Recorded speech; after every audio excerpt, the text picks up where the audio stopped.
bargains so they can chip away at the entitlements, chip away at the earned benefit programs that you and millions of Americans have been satisfied with and paid into for years. For more on all of this, let's turn to our favorite, Senator Bernie Sanders, independent out of Vermont. My favorite, because this man is always for the workers. Senator, good to have you with us tonight. Good to be with you. Your thoughts on what Boehner did today?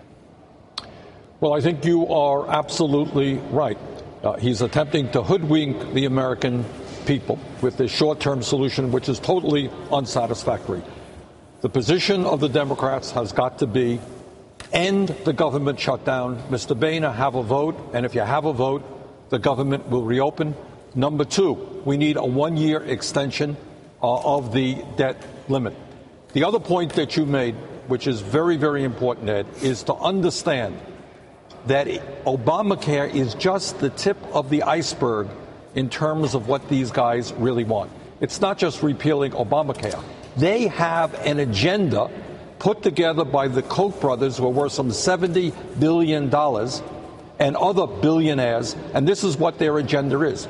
Their agenda is, over a period of time, end Social Security, privatize Social Security, voucherize Medicare, give seniors an $8,000 check, and when they have cancer, that will last for at least 2 days. Make savage cuts in Medicaid. Ed, what part of their agenda is not simply not raising the minimum wage. They want to eliminate the minimum wage, get government out of that area, no floor on wages that are paid in this country. Yeah. People will work for $3 an hour. Eliminate the Environmental Protection Agency, the Department of Energy, the Department of Education. People think I am kidding. I am not. That is the agenda, and there are hundreds and hundreds of millions of dollars behind that agenda. Senator, Republican Party exposed. The influence of the Koch brothers goes much farther than what I think average Americans were consuming on this subject. I mean, when they write a letter, it says, "Dear Senator," that is an open letter to those who make decisions that this is the way the world's going to turn. I mean, are they running the Republican Party? And ironically, Boehner just steps out the next day and says, OK, we'll extend the debt limit for 6 weeks. Ed, because of this disastrous Supreme Court decision called Citizens United, people like the Koch brothers have already and will in the future, unless we change that, be able to spend hundreds and hundreds of millions of dollars on campaigns. They are setting up, they established, their funding helped establish the Tea Party in the first place. So when they speak, people obviously listen because they can determine the future of the Republican Party. Paul Ryan wrote in an op-ed recently, yesterday, in fact, he says to break the deadlock, both sides should agree to common sense reforms of the country's entitlement programs. Now, when I read that, it's like the election didn't take place.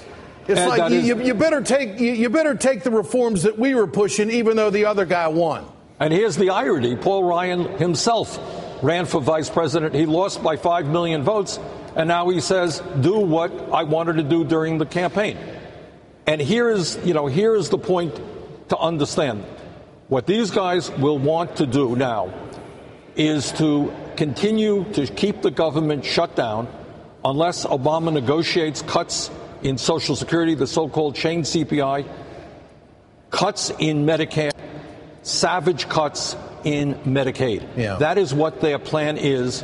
And you know what? They lost the election for good reasons. That is not what the American people want.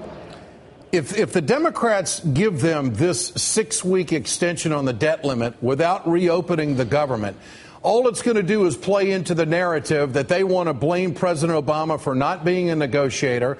They want to say that the Democrats have spent way too much money. We'll forget about the wars and the tax cuts and rope Americans in a 6-week period of believing that it's all Obama's fault and he is the problem. Now, moving from that, how do you think, Senator, should the liberals and the progressives in this country move forward against this wall of really new obstruction that's out there?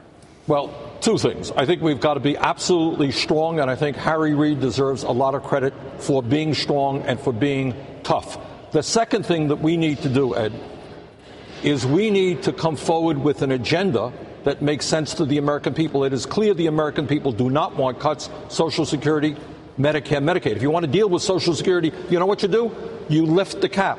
Yeah. So the people who are making millions of dollars will start paying their fair share into the Social Security Trust Fund. Then it lasts for another 75 years. And that pencils out to solvency big time in years to come. Absolutely. So they want to discuss entitlements. Let's discuss lifting the cap. Second thing we need to do is bring forward an agenda which talks about creating millions of jobs, rebuilding our infrastructure, dealing with the crisis of global warming, raising the minimum wage, dealing with pay equity, making college affordable. Right now, the American people are sitting there and they're saying, these people are crazy. They're talking about whether we're going to pay our bills or not. Meanwhile, I don't have a job.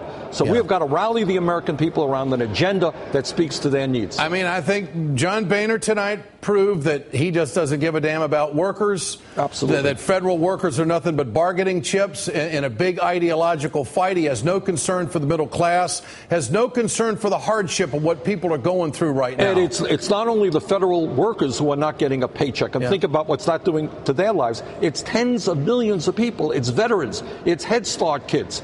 It's senior citizens who are on Meals on Wheels. We have got to stand with them. And if we do, I think the American people will be behind us and we can defeat these guys. Senator Bernie Sanders, good to have you with us tonight, sir. Thank you.